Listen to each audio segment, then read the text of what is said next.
Okay, good morning, folks. You're very welcome to the DCU St. Patrick's campus this morning for our climate change workshop. I'm Trish Morgan. I'm an assistant professor in the School of Communications, and I'm a member of the Centre for Climate and Society. My own research looks at the strengths and limitations of mainstream and also novel forms of communicating environmental crisis and the nature-society relationship. So obviously, I'd like to welcome you on behalf of our newly established Centre for Climate and Society, which is a very kind of interdisciplinary centre, which looks at issues of climate change and climate crisis through many lenses like media and communications. Obviously, we look at policy perspectives, we look at geography, business, and so very kind of mixed disciplinary perspectives on the issues of communicating climate change. I'd like to also then thank our organisers for today. Dr. Aideen O'Doherty is down the back, and our other organiser, Stephanie MacDonald, who couldn't be with us today. So just to let you know a little bit of the kind of admin of this, currently there's a recording taking place. So this little device is recording the speakers. But the discussion won't be recorded. So we're just recording for kind of posterity, I guess. But none of the discussion taking place afterwards will be recorded. So I'd like to just introduce our speakers.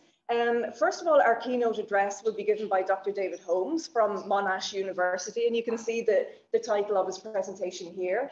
He's the director and the founder of the Monash Climate Change Communications Research Hub, which is, when I was looking into it, a really interesting way of thinking about communicating to large audiences across time, and looking at kind of simple, factual ways of communicating climate change. So we're really looking forward to hearing about David's work. David is also an interdisciplinary scholar, having looked at the sociology and the sociological aspects of climate change, and also looking at philosophy of science as well. So again, a rich interdisciplinary perspective from David.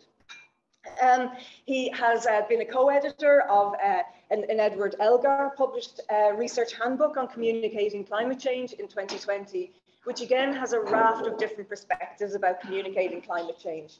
A very kind of deep dive into communications, from denial to the psychology of communications, climate change communication, and looking at even health communication of climate change and social justice perspectives as well.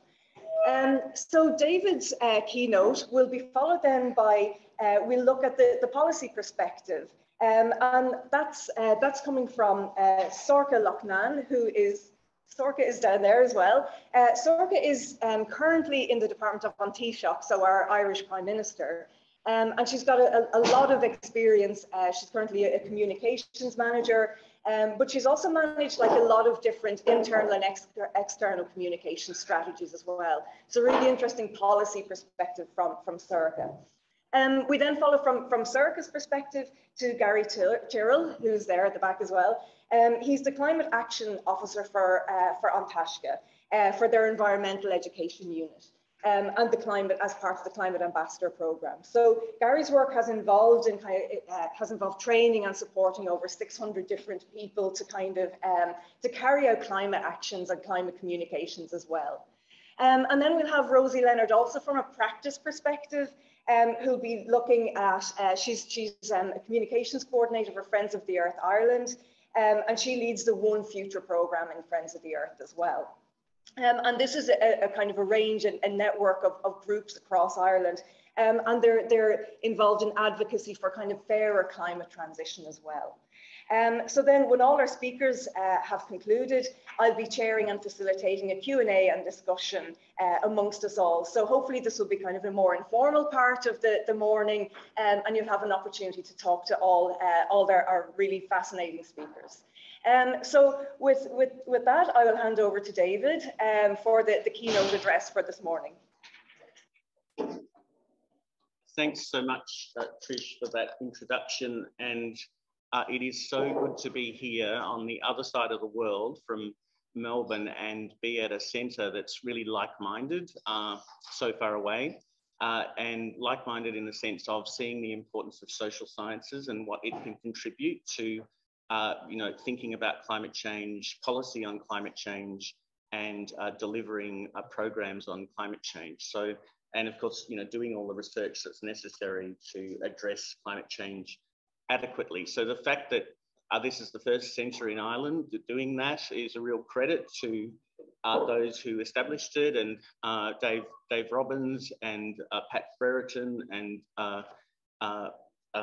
also to Dermot, sorry. And yeah, so look, I'm going to talk about the sociology of climate change today, the communications perspectives on climate change, as well as some of the climate science that's needed, that you need to put together to really deliver effective programs in climate change communication. And what I'm going to talk about is non-persuasive communication of climate science and impacts, which is very different from how we usually think about communicating climate change, which is quite advocacy-based, particularly from NGOs. And what we find in Australia is that advocacy-based approaches really trigger defence mechanisms where people want to protect their identities around climate change because climate change is an area that's really heavily politicised in Australia. And so I just want to start off with getting this to work. Yeah. Start off by talking about the different centres around the world that look at climate change communication. So these are centres, they're not centres in sustainability, they're centres that are dedicated to just climate change communication. And at Monash, you know, we have our centre that was established in Melbourne 5 years ago. And since then, it's now grown to a node in Malaysia, a node in Indonesia, and by the end of the year, we're setting up a node in Italy, in Prato in Italy, where Monash has centres. So we're really doing this because of the fact that we have quite a lot of campuses overseas. We also have one in India and China that we may open up nodes of our hub. So besides these, there is also the Yale program in climate change communication in America.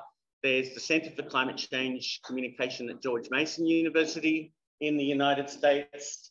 And there's a small centre in China at Tsinghua University, which is modelled really on the American programs. As well as here in the UK, there's Climate Outreach, which is the only one not based at a university, but it has strong affiliations, for example, with Cardiff. And so it's quite research-led in what it does. So some similarities between our hub and particularly the American ones is that some of our programs overlap, and it's to do with the fact that these centres tend to be needed most where there's strong climate denial. So Australia is a country where there's a lot of climate denial. So is America, so is Canada, less so in the UK, which is a good thing. But there are still problems that, particularly with audiences that say they're concerned, but really could do a lot more. And this is a particular group we focus on in Australia as well. Okay, so I'm just going to first of all introduce our framework, which is non-persuasive, called non-persuasive communication. Okay, so non-persuasive communication is really about influencing entire media ecosystems, right, by brokering data that comes from large data sets, so in our case, climate science, and getting that information out to large audiences by trusted sources in a way that's repeated often, okay? So it's based on the principle that the less you say, the more you are heard, as long as you repeat the message often, okay? And however, it requires an enormous amount of work. because you have to try and get your message out across what we call the attention economy. Okay, so what is the attention economy? Wherever people put their attention, that's what you want to find out, and that's where you want to be with your message, okay? But more than that, you want to deliver the message from trusted sources, okay? Because with climate science, what we find is facts in themselves do not convince anyone of anything, but when you deliver those facts from trusted sources, you can sit back and behold the transformation. It really is a game changer. So therefore, these programs of delivering high volumes of climate information from trusted sources, it's not a deficit model. It's not just saying, well, the more information you give people, the more they'll change their behavior. Rather, it's if you deliver it via trusted sources and you target, you can, at some level, target that information to the right audiences, which in Australia are the uncertain, doubtful, and dismissive, then you really are getting somewhere. Okay, so it's not a deficit model. In fact, it's more like a cultivation model. So what we try and do at Monash is not tell people what to think, but what we do is look at what they really try and change what they think about. Okay, it's about what people think about, not what they think. Okay, so that's the kind of cultivation model. But you can only do that when you've got a program whereby people are, surrounded, if you like, by climate information, whether they turn on the television, they're reading their newspaper, they're looking at their weather app, that climate change gets elevated to the top of their news agenda. Okay, so therefore, in order to do this, there's a whole lot of research. So in the name of our hub is we're research hub. We're not just a communication hub, but we're a bit unusual in that we actually deliver programs to Australian media from a university, okay, which people find a bit odd and perplexing, but I can talk about that later. So some of the research we do involves, firstly, understanding your audience, okay? And with this, we follow the methodology that was developed in the United States called latent profile analysis, which surveys populations to examine people's concern, their literacy, and their behaviour in relation to climate change. Okay, and in Australia, we pretty much consistently find 5 Australias, okay, which are the alarmed, the concerned, the uncertain, the doubtful, and the dismissive. Okay, the audiences, the segments that we want to influence are the uncertain, well, concerned, uncertain, doubtful, and dismissive. I'll explain why. Firstly, we're not so much interested in the alarmed, okay? The alarmed are alarmed because they actually know too much. They actually do understand the science, they get it. They don't make the mistake of thinking that climate change is distant in space and time, like pretty much all of the other segments do. Or in the case of dismissive, it doesn't exist at all. So then you've got your concerned, which it's quite heartening to think that the concerned are as high as 20%, and then you've got your alarmed at 25%. So the concerned, waver between sort of 18 to sort of 25%.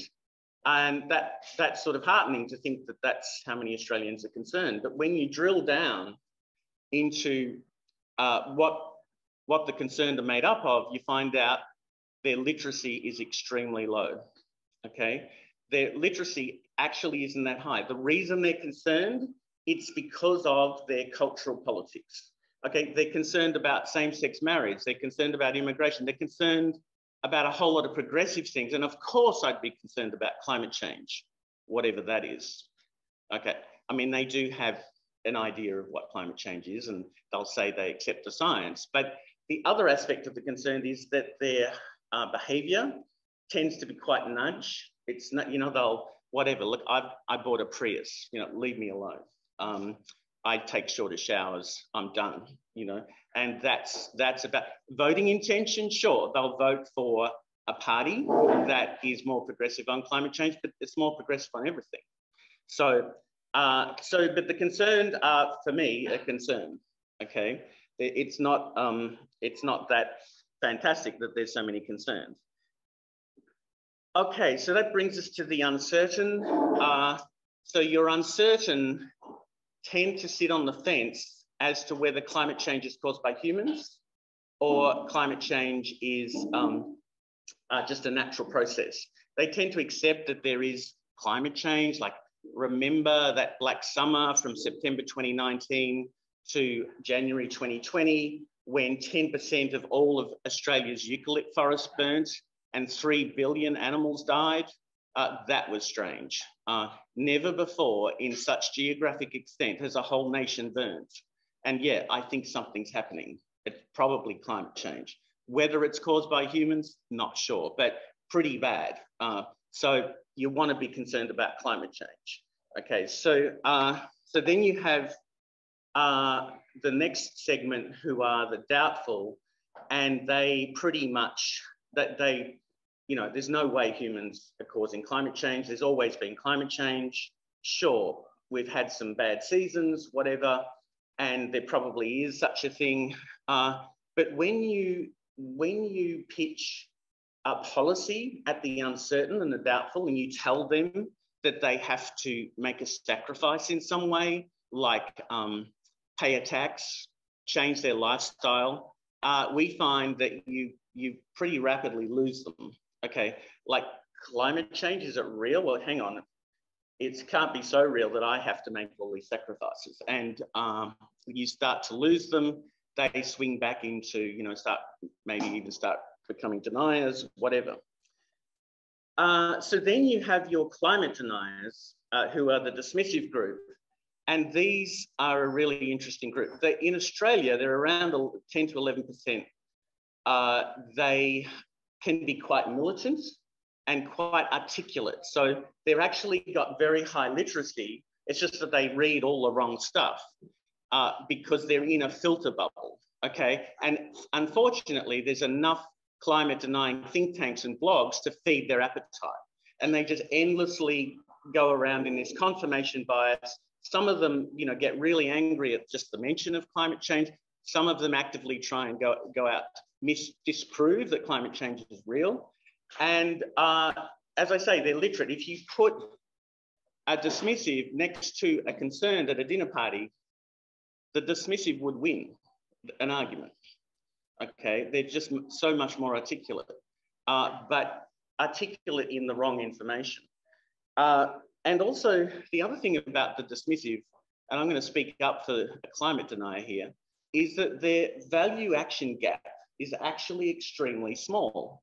They actually do what they believe in, which is you know, a position in society that's highly regarded as and respected. So that's why they are so hard to dislodge, and also why they're able to do so much damage in sowing doubt. They do what they believe in. The only other group that does that has the small value action gap is the alarmed, okay? Because they also are quite diligent about, you know, lowering their carbon footprints, etc. So actually, they're the two most alike groups. But it's simplistic just to say that climate change is a matter of politics, that it's just left and right. It's not. If there was a left and right in this schema of 5 segments, you would probably, it's only the concerned that are on the left, and it's their cultural politics, and it's the dismissive that tend to be, they have very conservative values, vote for the conservative parties that will not do a thing or lift a finger on climate change. Okay, so the other thing that's important to research that we do in Australia is trust. And we, in our surveys and latent profile analysis, which is around about 50 questions, there are a few questions in there on who do you trust most to give you climate information. And scientists, fortunately, are the most trusted. Like, fancy that, scientists are trusted on climate change. So climate scientists. Second are farmers and firefighters. Second and third, farmers and firefighters. And it seems to be the case that the reason they are trusted is they are seen by Australians to be at the front line of climate change, okay? The farmers have to figure out how to grow food in periods of drought and extreme weather and floods. The firefighters have to figure out how to put out firestorms that really are beyond them. Like being firefighters have identity crises now in Australia. There was even some went on strike after Black Saturday saying it's like, this isn't a fair fight anymore. When, for example, in Black Saturday, you have a fire front that's 30 metres high, that's 700 degrees Celsius and can liquefy the roofs of cars, and you're meant to hold up a hose. So, so there's a lot of sympathy for firefighters in Australia. The fourth group is weather presenters, and this group is a very special group for us because they have two other qualities that none of the others have. And that is they are skilled communicators, and they have access to an extremely large audience, not like the others. With the others, sometimes there's some good communicators, but not really. So that's their job, is weather presenters. That's why we, in our first ever program called Climate Communicators, we partnered with weather presenters, and I'll be playing a video showing some of those in action. So the other thing that we do in our surveys, and all of these things are things that you might want to do here at the centre, and any of these things that I'm showing, please think about it in terms of, well, would this work in Ireland? Would this work for the centre? And we're very happy to work with you on sort of this is how we do it. Can't guarantee it'll work in Ireland, but maybe it would. But maybe something else would work. So this slide shows how we map the uncertain, doubtful, and dismissive, in particular, onto media consumption, showing that those segments of the audience are consumers of Rupert Murdoch's newspapers, as well as prime time, as well as commercial television, free-to-air television. Okay, so television in Australia is still the largest single source of where people get their news from, still in the age of social media. So people, and it's also a very concentrated market. So now I'm just going to run through some of our flagship programs. So Climate Communicators, Changing Climates, and Climate Pulse. And fortunately, I can do this with the wonderful colour and movement of a short video clip that can do in 2 minutes what probably would take me an hour to explain. So I would, in other words, explain to you in the actual medium that we deliver our products in what these programs are about. Okay, so there's a few things to say about that. One is that all those programs are really concerned with the hyper-local. So our research in Australia shows that local messages beat national, beat global. People really don't know what to do with a statistic like, the world's heading towards 2 degrees. Because number one, they don't understand climate sensitivity, that 2 degrees is so much more energy in the system that's going to produce the extreme weather of a scale not compatible with human habitation. People just don't understand that. But if you show them that where they live, there's been a trend towards warmer nights, warmer days, more days over a certain temperature threshold, a decline in rainfall days, whilst at the same time an increase in peak rainfall days when rain does happen. That happens a lot of latitudes in Australia, so that there's less rainfall days, but when it rains longer, it rains harder, and you get massive floods. And it's to do with the fact that the atmosphere can hold 7% more water vapor every 1 degree global average increase in temperature. At 2 degrees, that's 14% more water vapor. There's so much more water available to create floods all over the world. Here in Ireland, you don't know where these things are going to happen. You need meteorologists to tell you. that it's going to happen next week or whenever, but that's the world we live in. So local beats national, beats global. The other thing is, as you can see, we partner with the conservative news organisations. You're going to move the dial a lot more on behavioural response to messages if you're pitching at the uncertain, doubtful, dismissive.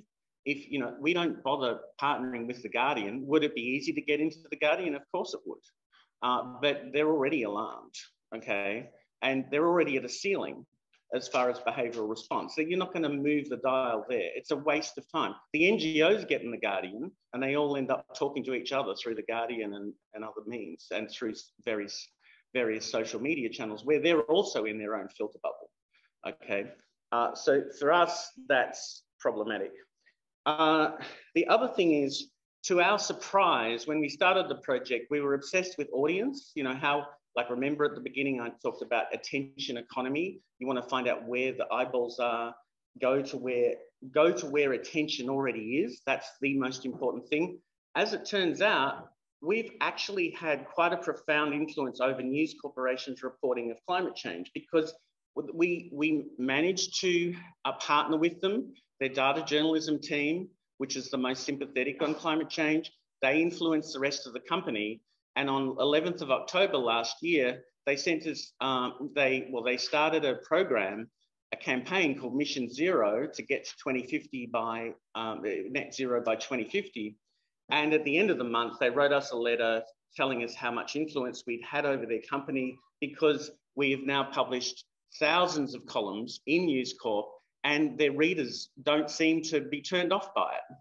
And so the fact that, you know, just these articles have sort of bench tested for them that you can talk about climate change and the sky won't fall in, we like to think that we've had an influence over the overall editorial policy of News Corp, at least in Australia. And that's much bigger than the sort of audience that we're getting directly from our programs. So this just gives you a snapshot of our reach on television. So we're now I should add there, Channel 10. We're now, should be updated. So Channel 10 in Adelaide and Melbourne we're in, and soon we'll be in Perth and Sydney and Brisbane. So that's all of the major free-to-air networks, 10, 7, 9, and the Australian Broadcasting Corporation. And so just 7 and 9 alone are 60% of the free-to-air market. They're the big ones that compete with each other for market share. And there's even sort of social psychology goes on between them, that they compete because, you know, that channel got a weather presenter to do climate. We want to get that information as well. And it's this bizarre logic of competing over climate information. And where we actually get weather presenters ringing us up saying, I saw your package on another chat. Are you able to give that to me? You know, and we do. So this is where we are with News Corporation at a hyper-local level. We're in 58 mastheads, moving up to 80 by November this year. And so we got into regional Queensland with 18 mastheads 3 months before the federal election. And we produce a column every week in all 58 mastheads. It's actually the one column for the whole country, except that we localise it by having this semi-automated system where we use a program called Tinkto that actually belongs to News Corporation. We're the only third party outside of that company to have access to their publishing system. And in that, we write the same article. It could be about the effect of climate on bees or whatever. And with that, we show a climate trend, like the ones the weather presenters do, a local climate trend for the local masthead. We will show what's called a fast fact, as well as a local take, which is a community comment, because we have, through a company, interviewed 3,000 residents all around Australia and have vast inventory of comments from them about their local experience of what's changing in their climate, okay? So that way we have, you know, the local recognition from readers of someone like themselves. We have the fast facts that's sort of interesting. And then these are all publicly faced by a climate scientist. by each state. So the climate scientists who we know are trusted, but except have low visibility, we are, through this program, increasing their visibility and restoring it to what it really should be.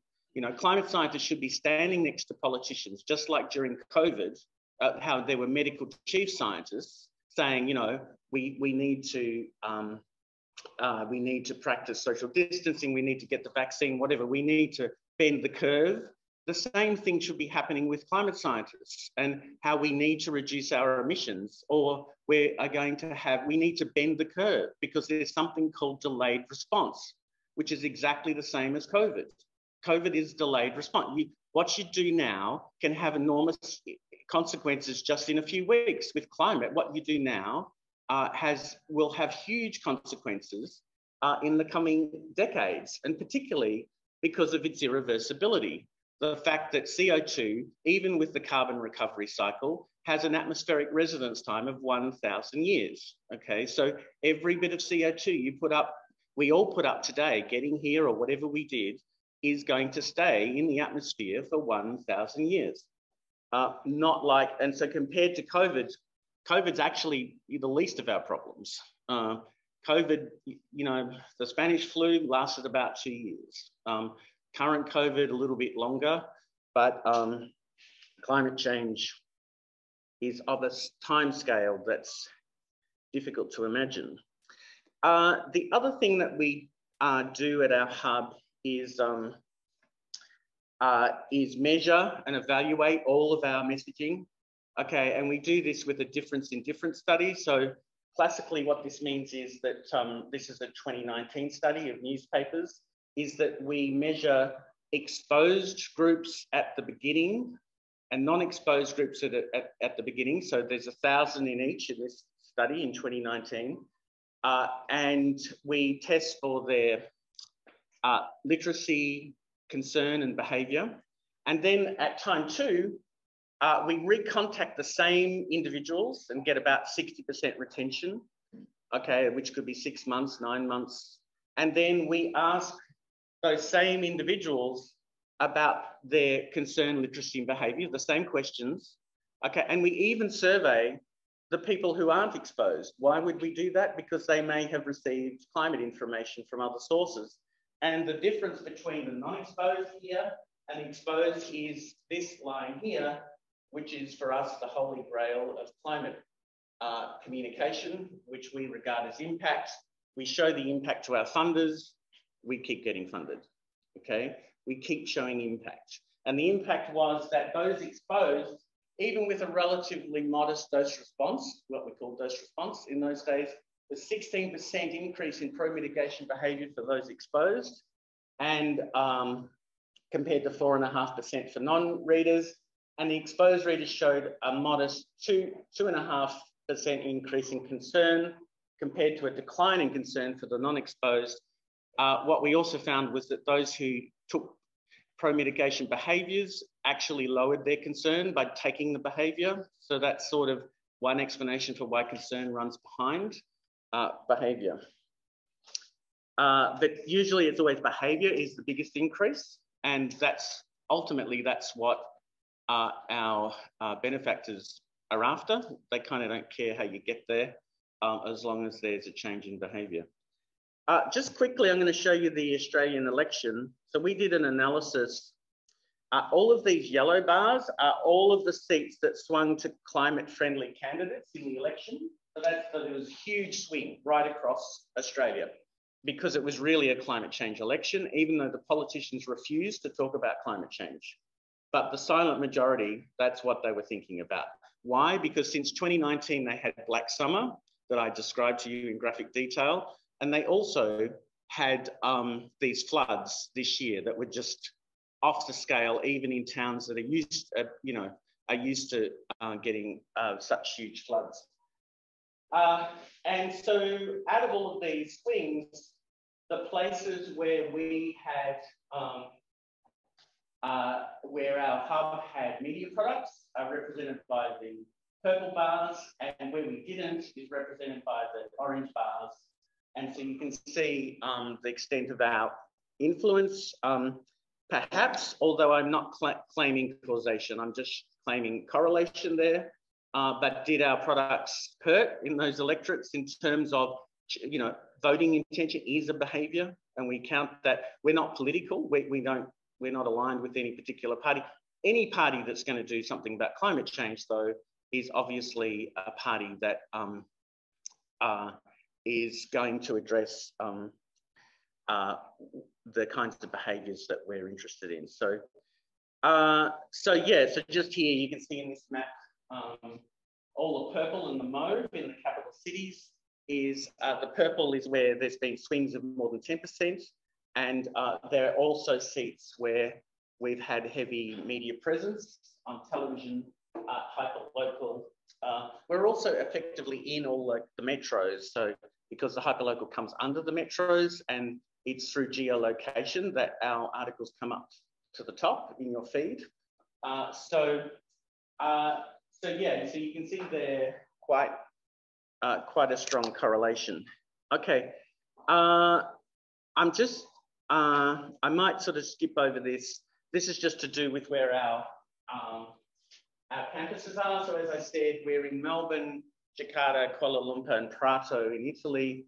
But we're looking at how to tackle China and India, you know, like lightweights in the climate space, of course.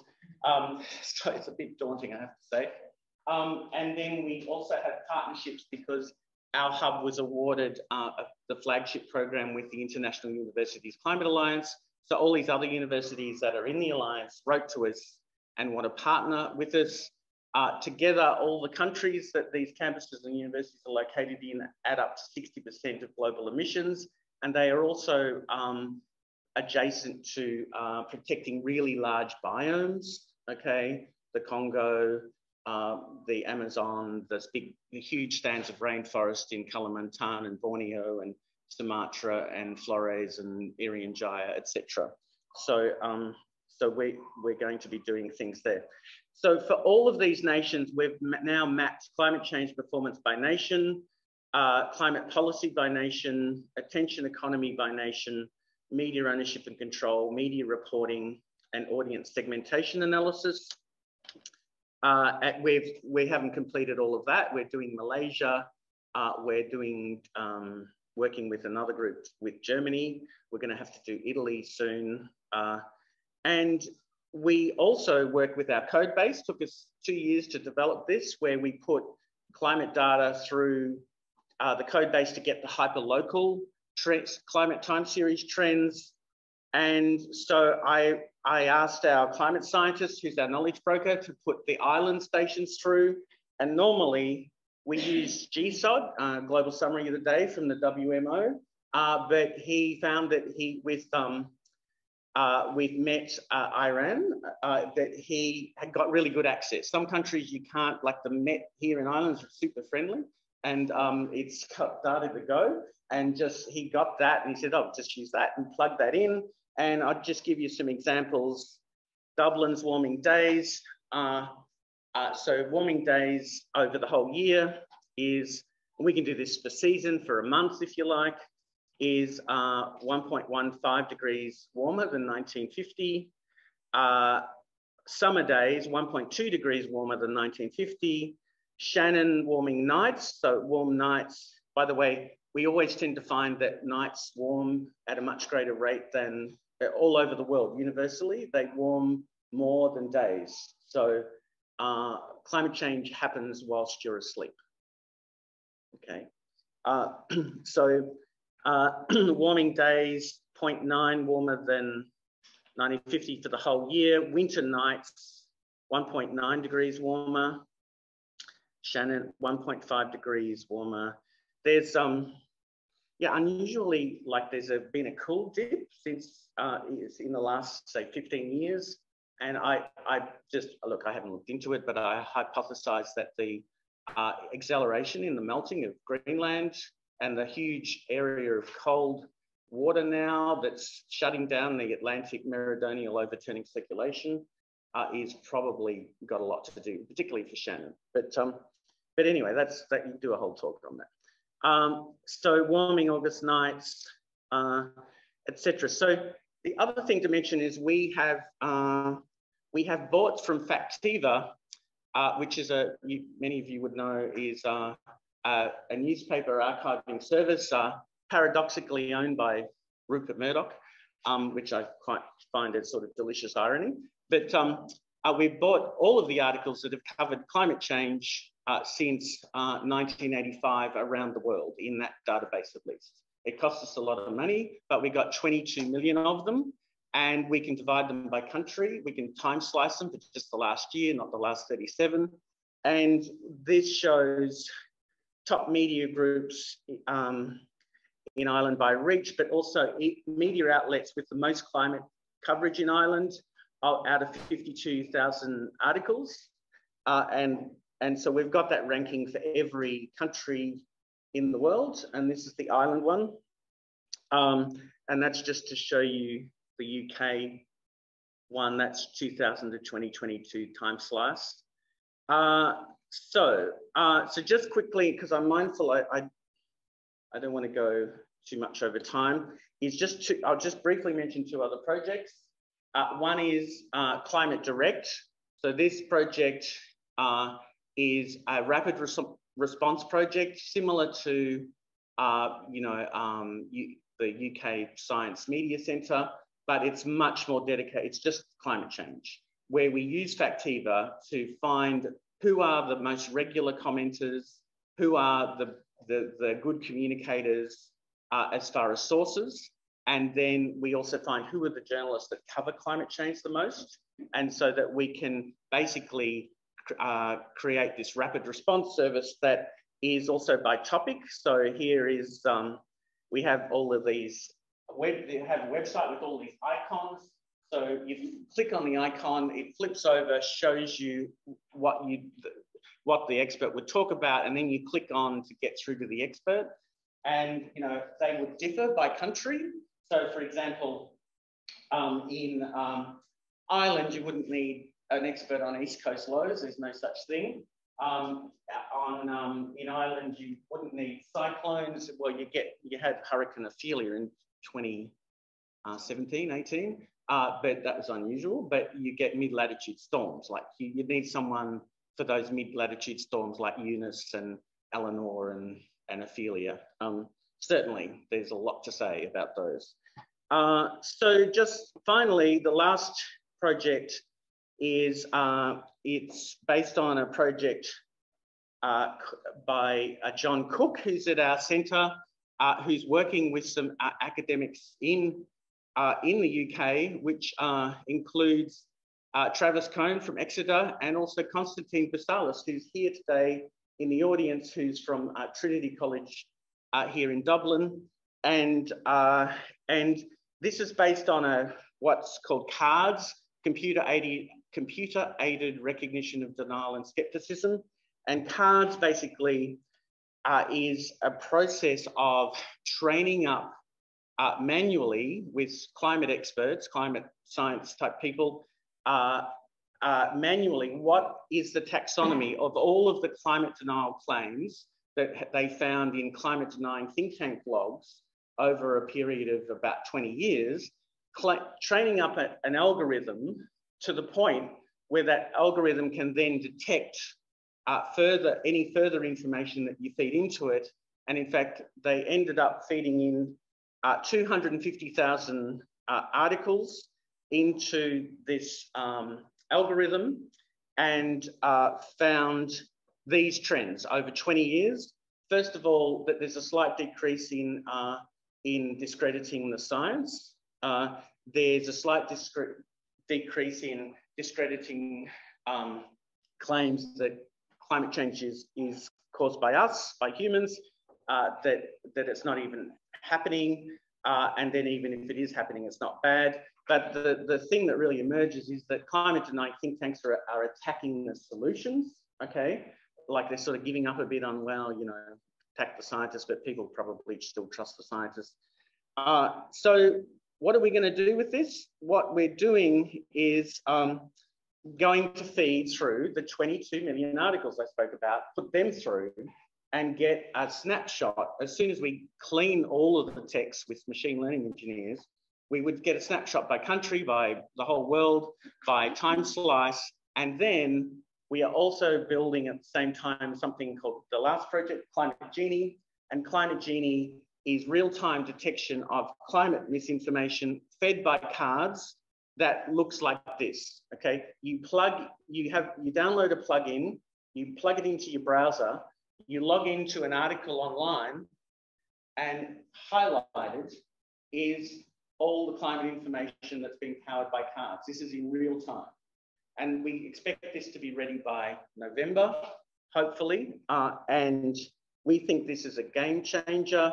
Who would we send it to? Policymakers, decision makers, but particularly journalists, because we're putting them on notice. If you bother recycling the same old rubbish from the last 30 years about climate and misinformation, Climate Genie is there waiting for you. That's it. Thank you very much.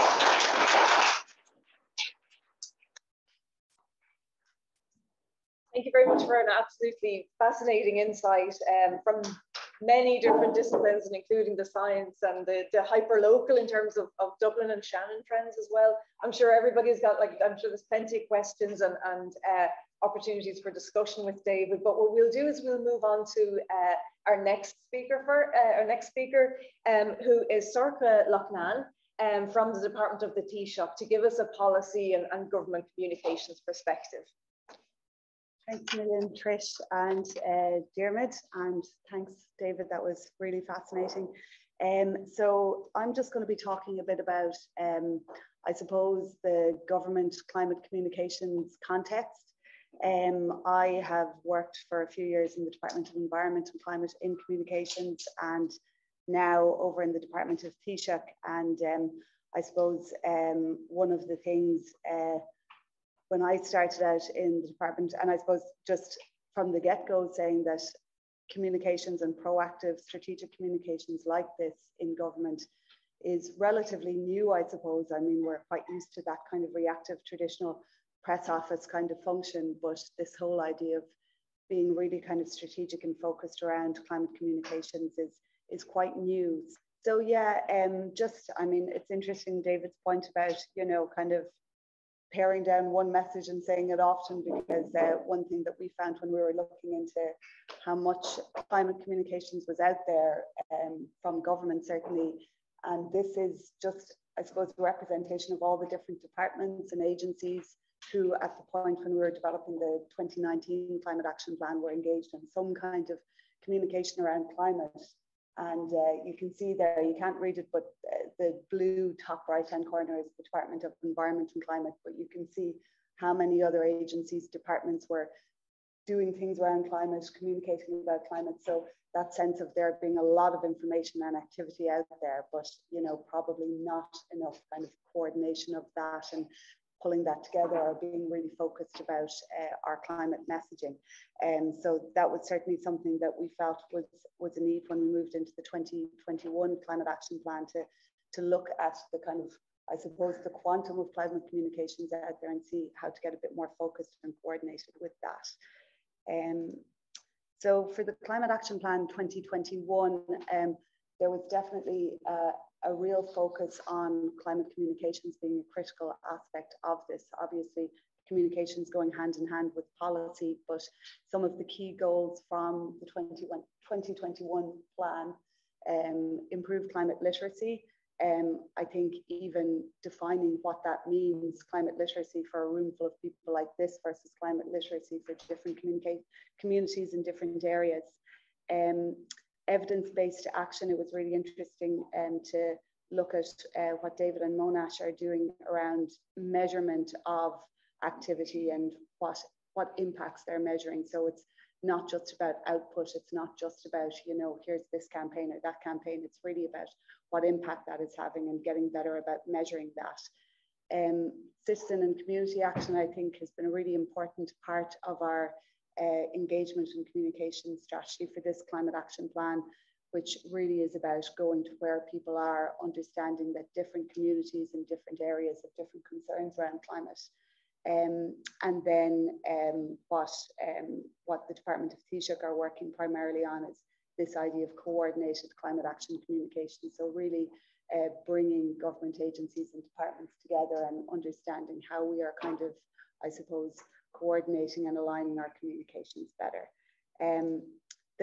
These are some of the communications actions for our department and the Department of Taoiseach in terms of that coordination. So gov.ie obviously is our government platform for communications, and that has information on everything from COVID to Brexit to getting a driver's license. So I suppose looking at that and seeing is that fit for purpose in terms of our climate communications and messaging. Then the next action, a civil service-wide climate change communication structure, and I'll get a bit into the structures now in the next slide. Developing a climate communication strategy. So I think this is a really important part of our work, is to identify what are the key messages that government want to communicate around climate action. And that goes across every department, every agency, and every initiative. And then the idea of a centralized communications function, I suppose. So this is really about how we are kind of, I suppose it's quite an internal kind of government structure, but hopefully with the purpose of really aiding a more coherent climate communications to our citizens. So just in terms of the delivery structure, the Climate Action Delivery Board, that is comprised of Secretaries General across all departments. So that kind of is the delivery board that sits on top for all our climate action activity. So just recently we have convened the Climate Communications Coordination Committee. So that is the principals across the different departments and across the different agencies. And this will be the group that is really looking at our kind of, you know, climate communication strategy, really looking at what are our key kind of goals and messages around climate communications over the next period, and just looking at, you know, as a kind of very diverse, big kind of government, how do we ensure that we have our, I suppose what we're saying, our North Star in terms of climate communications? What are those kind of key goals that we want to achieve in terms of communications, and how can each department feed into that? And then our climate communications working group, which will really be that group that's about kind of pulling all of that together and supporting different departments around different climate campaigns, looking at different ways that we can better align and work together. And even things like, it was really interesting to see David's slide on kind of media reporting on climate, even kind of understanding what is the kind of, you know, reporting on climate, how is climate being communicated out there, and kind of sharing resources and information like that. I mean, it's really challenging space, as you guys all know, and you know, even getting started on this process with these structures, we've identified a few key challenges for climate communications. And I think one of the most challenging is building public acceptance for climate policies. I think that's particularly challenging because it's obviously affecting different people in different communities in different ways. And I suppose we're trying to kind of look at that narrative of winners and losers and try and kind of combat that, because I think everybody has a lot to gain, everybody has challenges and sacrifices to make as well. So really trying to communicate that. I think a huge part of it in terms of our work as well will be demonstrating action and progress. And this is where it's really important that in government, our communications teams are working really hand in hand with our policy teams and really kind of finding ways to communicate positive, impactful action.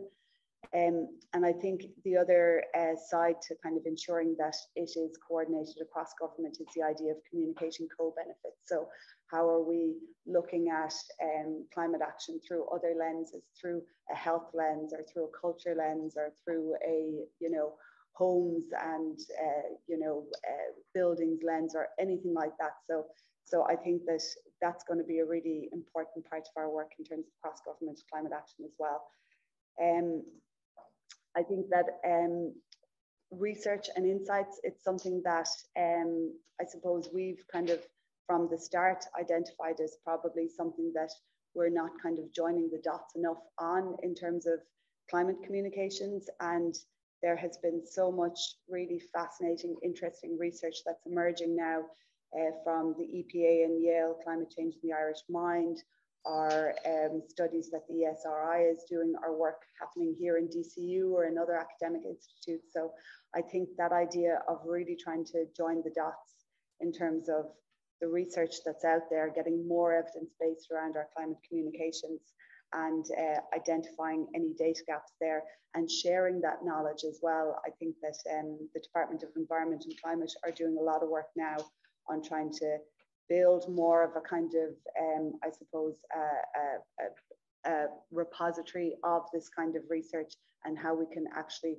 all use it to improve our climate communications. And that includes becoming a bit more evidence-based, but also allowing us to better measure the impact of this communication. So understanding, what impact it's having in different areas. That idea, as David pointed out, of kind of maybe looking at, do we have control groups where we're not, where we're not, out there communicating? How do we kind of measure impact in one group versus another group where communications interventions are happening or not? So I think that's going to be a huge part of our climate comms strategy, is really using this research more. And I suppose some of the principles in terms of our approach, and I know I'm kind of talking in a very kind of forward-looking way. I mean, we have obviously been, we've been doing campaigns over the last few years, but again, what I'd say is, there is that sense of, do we need to get more focused now? Do we need to be saying less in a more kind of focused way? Do we need to kind of be looking at different approaches? Do we need to localize that? So I think some of the principles around approaches that we're looking at, first of all, I think, from a climate communication strategy for government, that idea of a shared vision. What is every department's vision in terms of climate action and climate communications? And how are we ensuring that we're all kind of on the same page and all following that North Star? Improving knowledge and literacy is a huge part of the work of climate communications too, and the Department of the Environment and Climate are doing a lot of work there. But even that sense of, that recent ESRI study talking about the fact that people actually don't really have that kind of knowledge of what actions contribute to different impacts. So kind of that understanding of, how can we communicate better some fact-based information around certain actions having certain impacts in terms of emissions reduction. So I think that's really, really important. Again, as David's alluded to, that trusted voices thing is huge. That was definitely borne out by the EPA research with Yale as well. So kind of understanding who are our trusted voices and how are we kind of utilizing them more, and really kind of trying to bring them to the forefront of the climate agenda. Community engagement, the National Dialogue on Climate Action is doing a lot in this regard, but I think it's really important that communities are supported to kind of, build their own kind of climate initiatives on the ground, and it's kind of, the ground up climate communications rather than that top down kind of message delivery is really important, and that's a huge part of how we want to approach things. The National Dialogue on Climate Action, the Climate Conversations consultation on the next Climate Action Plan will be open really soon. So really trying to build community engagement in that and get people who maybe aren't people who are engaged in climate already to start feeding into our Climate Action Plan consultation processes. Framing again is that kind of sense of, are we looking at climate through all the different lenses of the different departments, be that, as I say, health or travel or culture or other kind of areas. And I think another huge part is understanding that there is no one audience for this. And I suppose as a government, we've kind of taken that national kind of, campaign perspective, but I think we really need to look at, what is our message for an audience in, a coastal area in County Kerry versus our audience in inner city Dublin versus any other audiences where climate is having different impacts on those communities. And I think at the heart of all of that, and key to our approach, will be storytelling. You see there Leo, the taxi driver there on the bottom left, who is a taxi driver who recently got a grant for an EV and is really evangelical about EVs now, and that kind of sense of, you know, people telling their own stories about actions that they've taken or things that they're doing, and not necessarily approaching that through the environmental agenda, but approaching that through their own kind of lives or kind of the co-benefits that they're experiencing.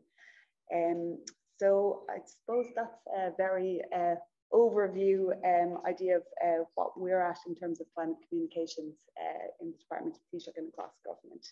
And do engage in the climate conversations consultation. And the other thing that we're really keen on is we are only starting, and this is the kind of, you know, early stages of learning a lot more about the kind of communications that will be impactful. So it's people like you that we need to hear from and learn more from. So do stay in touch. Thank you. Thank you, Sorcha.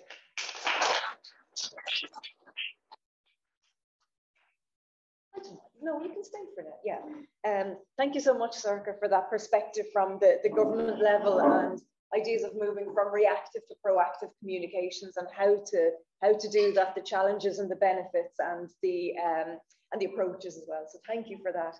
Next, we have Gary Tyrrell. Gary is the climate action officer for Taisce's environmental education unit. It's brilliant that we're getting back to normal again. So it's an absolute honour to be here. So thanks so much to Dermot and to Trish and to Taisce and to all the DCU team and to Aideen and to all the amazing work that DCU are doing. It's really heartening to see all of that. Yeah, so my name is Gary Tyrrell. I'm with the Taisce's environmental education unit. Working on the Client Ambassador Programme. And I'll just give you a quick overview of what we do, first of all. So we've actually trained over 800 now at this stage. We took on about another nearly 200 this year. We have a couple of client ambassadors here as well, actually, today. So the wonderful Natalie and Asfan and Angela are here. So please do chat to them afterwards. And I'd encourage you actually either to chat to one person you've never spoken to before afterwards, because communicating within our networks as well as communicating to the outside, I think is very empowering and energizing and inspiring, and all those ideas and all that magic that we missed over the last couple of years is coming back again. So make use of that today as much as you can. So what we do, we have usually at the start of the year basic training. You know, it's like you know, like going in and getting the boots on and getting our hands dirty, but really, you know, delving into some of the main topics: climate science, solutions, actions. Well, communications as well. Communications is something that's really important to us. You know, and we give a USB to all the guys who finished their initial training. And that's full of loads of presentations for, like, in Irish, for young audiences, all sorts of stuff, like different types of presentations, as well as social media tip documents, press release templates and stuff like that. And then we ask every client ambassador to carry out a minimum of 2 actions and 2 communications throughout the year. And indeed, many of them go on to do much more than that. And then at the end of the year, we have an award ceremony to celebrate and recognise, you know, all the achievements that's been carried out throughout the year. And Natalie was actually one of the winners last year. So if you wouldn't mind a round of applause for Natalie.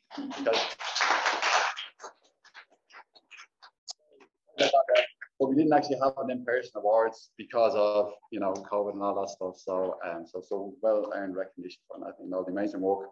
And it's like that, what you were talking about, Sorcha, that kind of ground up kind of engagement, you know, that we try and do. And then, you know, myself and Grania, my colleague, give support and training throughout the year as well with all sorts of events, stuff like that. Just a quick snapshot of what the client ambassador achieved last year. And, you know, that's despite what was going on in the pandemic. So, you know, a lot of great work was carried on, and, you know, a massive 650,000 over that kind of in person, online sort of communications, over nearly 2,000 communications. And that really varies with everything from hosting conversations with family and friends to getting coverage on, you know, national kind of media and stuff like that. So we give training then in communications throughout the year. Ironically, probably we give presentations, workshops on how to give presentations. So I hope I'm doing all right today. But, you know, because it is an important part of it all, but there is many different ways of communications, as I'm sure you can appreciate as well. So, you know, so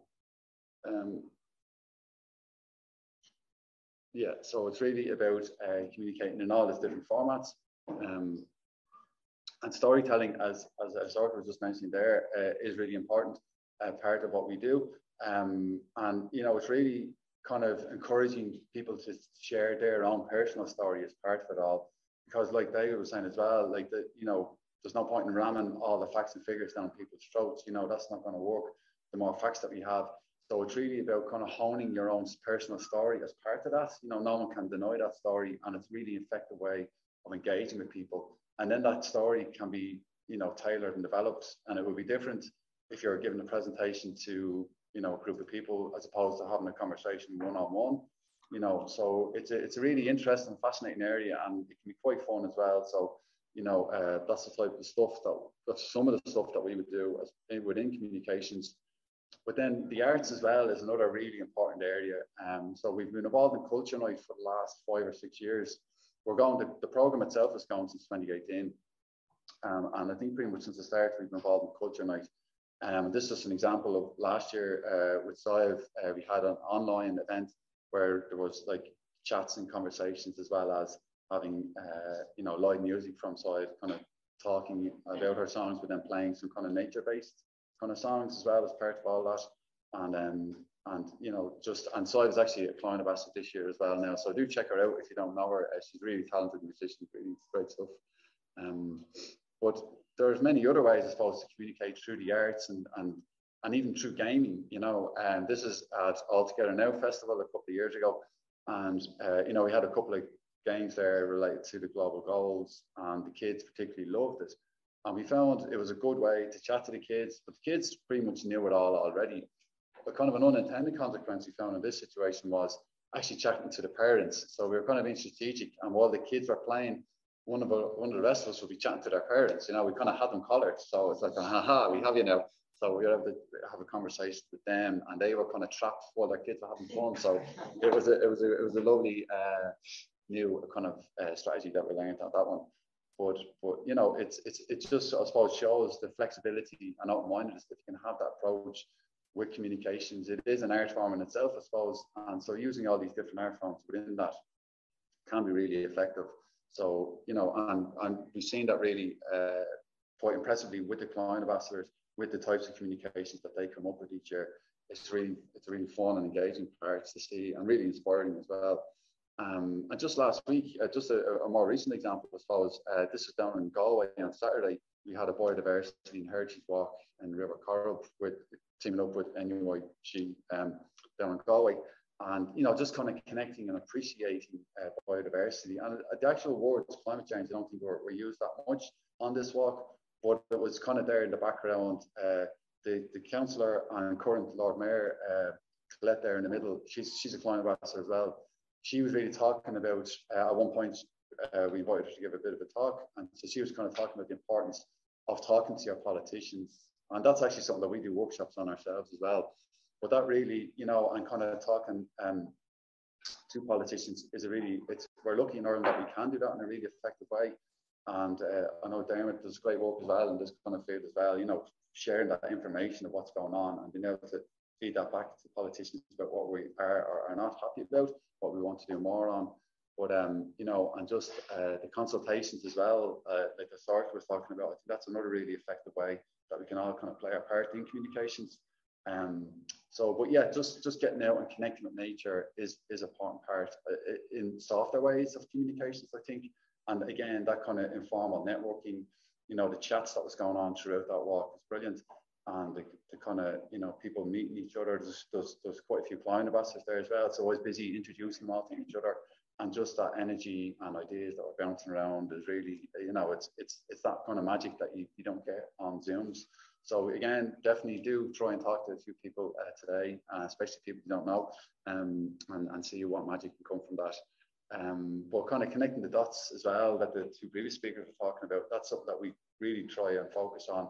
I think we found many people who get involved with the client ambassador program have this kind of gateway area, and it might be fashion, it might be food, whatever it is, that's great.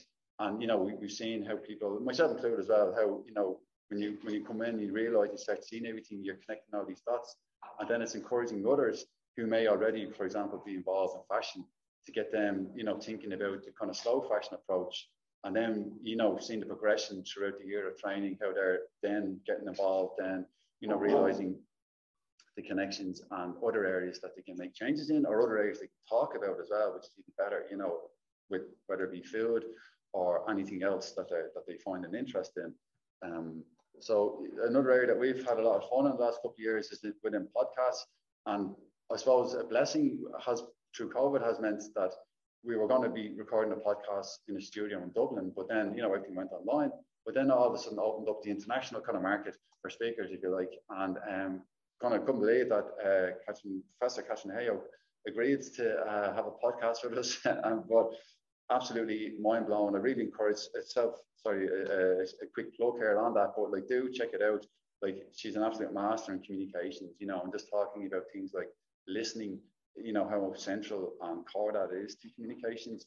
And one of the things that really hit home to me was efficacy, and something I try and share with people as well. Is, and once you have that belief of efficacy, if you believe you can make a change, then you probably will.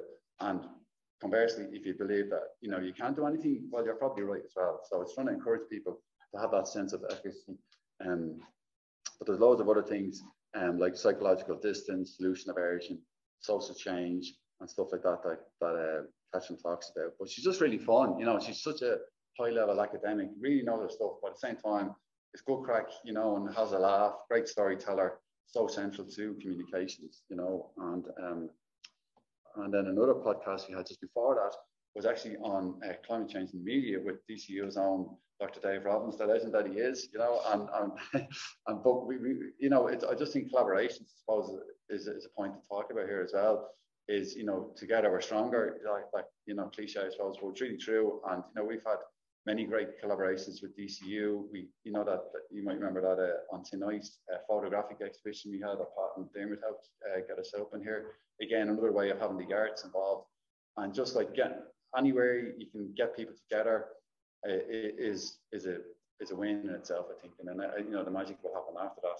But, you know, that was a really interesting chat, I think. And we had a panel discussion on the same topic as well. And just kind of, you know, what is the role of traditional media and social media? And some issues like kind of trust and stuff that David was talking about earlier as well. You know, really fascinating areas and really important areas as well, you know. So, yeah, there's a lot going on in that conversation. So do check it out if you're into podcasts. I just thought I'd throw this in as well, you know, that it's just good to be reminded of this. I like to be reminded of this myself, because I do forget that there are millions of us all around the world doing this kind of great work. So it's good to be reminded of that, because sometimes we can be siloed a little bit, probably more so this year more than ever, or the last couple of years. So just to remind ourselves that, you know, every conversation matters. You know, your voice matters, my voice matters, all of our voices matters. So, you know, just to use your voice, you know, it is really important. It's probably one of the best things that any of us can do. So, you know, celebrate and champion the good that's going out there, because we probably don't hear enough of that. And the climate genie, I'm really interested to get my hands on that, David, when that's up and running. But, you know, really just keep going. You know, that things are changing, and maybe not as quickly as we want sometimes, but change is happening. So just remember to take breaks when you can to avoid burnout. But other than that, keep going. And just thanks so much for having us here today, and I look forward to the conversations afterwards. If you'd like to keep up to date with what we're doing, there's all the details there. We'll be recruiting more climate ambassadors in around September. But yeah, so thanks so much for having me, and great to be here. Thanks.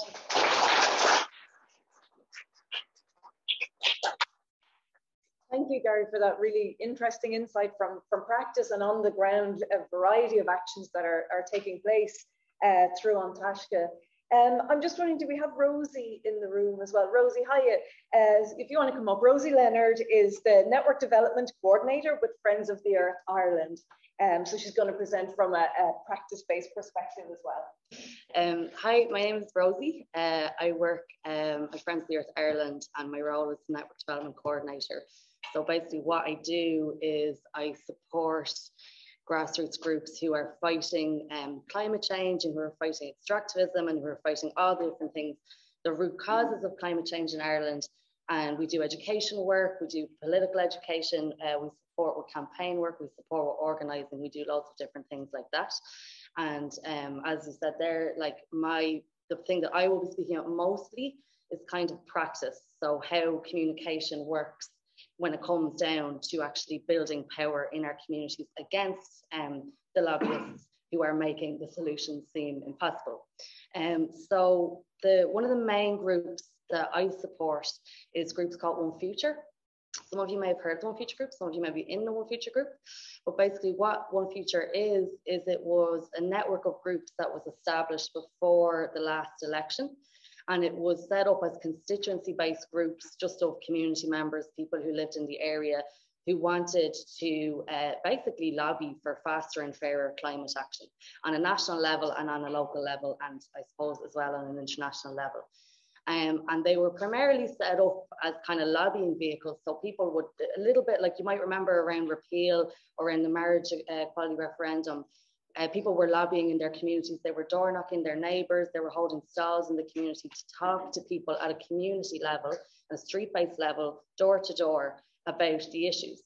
And it was very powerful. And it also then moved online because of something called COVID-19 pandemic, which meant that a lot of that work then moved online. And I suppose the next big moment, legislative moment that those groups got active around was the climate bill in 2021, which got passed. So they did things like they held mass lobbies where they invited all their TDs to come to, well, it was to a Zoom meeting, where they talked about these issues and why they felt that it was so important to pass this bill. So there was all these things going on.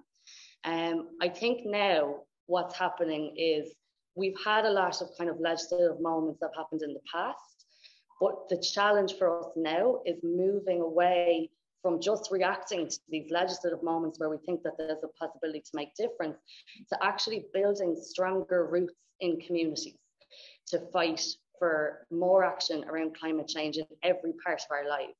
Because I feel like in Ireland, sometimes this is where the communication gap is not getting through, is that people know about climate change and know that it's happening. We know from the EPA report that the majority of people in Ireland know that climate change is real, they know it's man-made, but they don't know what to do about it. And it's this idea of actually building not only power in our communities so that we can take on the likes of the lobbyists that you mentioned, who are, it's interesting to hear you say that they're not just saying that climate change isn't real, but that they're saying the solutions aren't real. And a really big example of that, which a lot of people in this room have loads of experience of, is the LNG projects that are forecast for Ireland. So there's one huge gas pipeline that's due to be built in Kerry called Shannon LNG. And that's all based around a company called Predator LNG. They change their name all the time. Their most recent name is Predator LNG. They have another name as well. New Fortress Energy is the other one. That's the one in Kerry. And then the Predator LNG are also looking at two other projects on the east and the south of the country. And recently, like they have huge power. Like recently, they sponsored one of the national climate summits that Mary Lou McDonald spoke at. So they are getting in there and getting their message across really powerfully.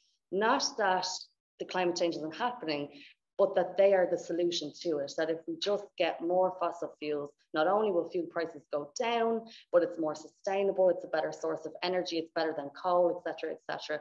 So a huge challenge for us now is to actually find where we can build that power to take those people on, because it is happening not abstractly in another country. It's not happening in Russia, it's not happening in Ukraine, it's not happening in Australia, it's not happening anywhere else. It's happening in Ireland.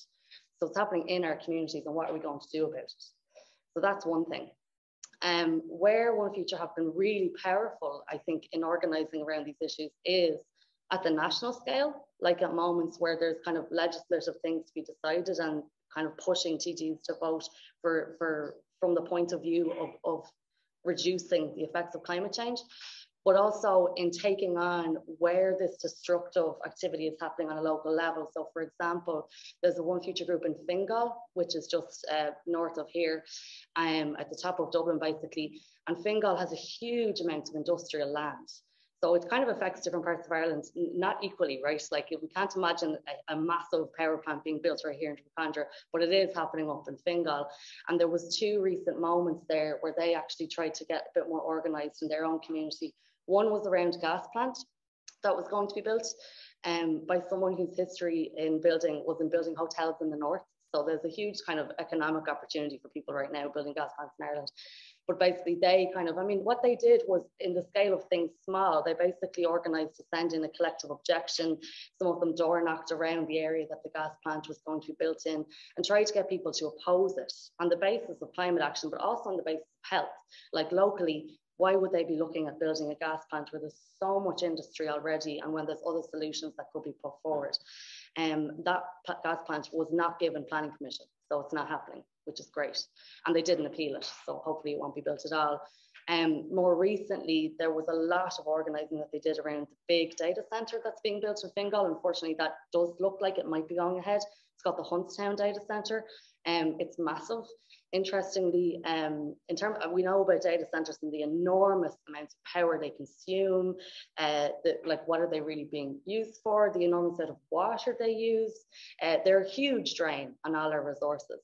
And what that group did was, again, they based it around objecting to it, but they actually got out into the community and they talked to people in the neighbourhood. They held 3 local stalls. And these things seem small in the context, but they're really important because it is actually talking to people where they live about harmful, extractivist, climate change ramping up in infrastructure that is happening on their doorsteps in their community, where people are going to be dramatically affected by it, whether they know it or not. Unfortunately, that data centre got planning permission, and it's a really interesting one because it got permission on the ground that it will be powered by renewable energy. So this is a new challenge that, like, we need to think about in terms of who are the targets here, you know, and how they're getting things passed on the basis that they're actually supported, that they're actually building green infrastructure. You know, they're like, oh, we're going to be powered by wind energy, but you know, that's still consuming a huge amount of wind energy in one of the most densely populated communities in Ireland, which is Fingal. So there's interesting contrasts here, and there's interesting power imbalances that we need to think about and learn how to react to. The other thing that I would say, and a few speakers have mentioned it already, but storytelling in the climate movement in Ireland is so important, because personally, I'm very hopeful that we can take on these people and win, because I think we've done it before.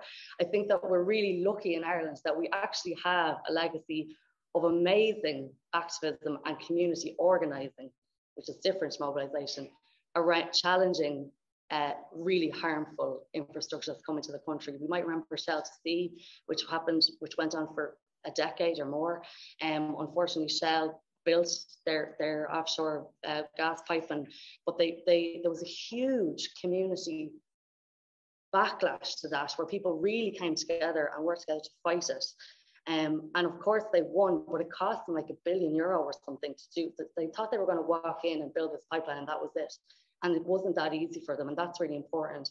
And I think we also need to recognize moments that are happening that aren't directly related to climate change, but are related to the goals that we want to see. So, for example, the water charges movement that lots of people might have been involved in, lots of people might have seen, where there was huge mass protest, there was boycott of bills in response to the privatisation of the water network and the introduction of water bills.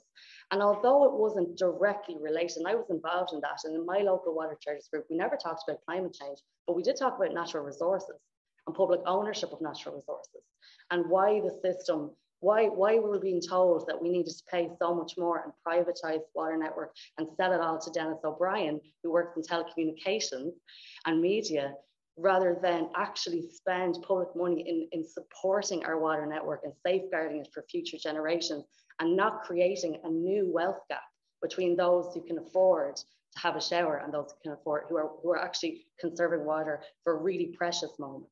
Not like just to water their lawn when they don't need to, but actually to have natural resources, access to natural resources in their home.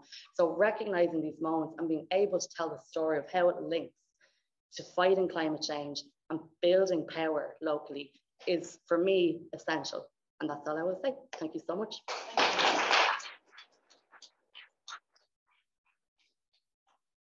Rosie, thank you so much for that. Rosie, would you like to sit up here, and David as well? Thank you so much for that perspective and the idea of building power from the community up as well. So we've run on a little bit more than we anticipated. What we might do is Dermot might turn off the recording now.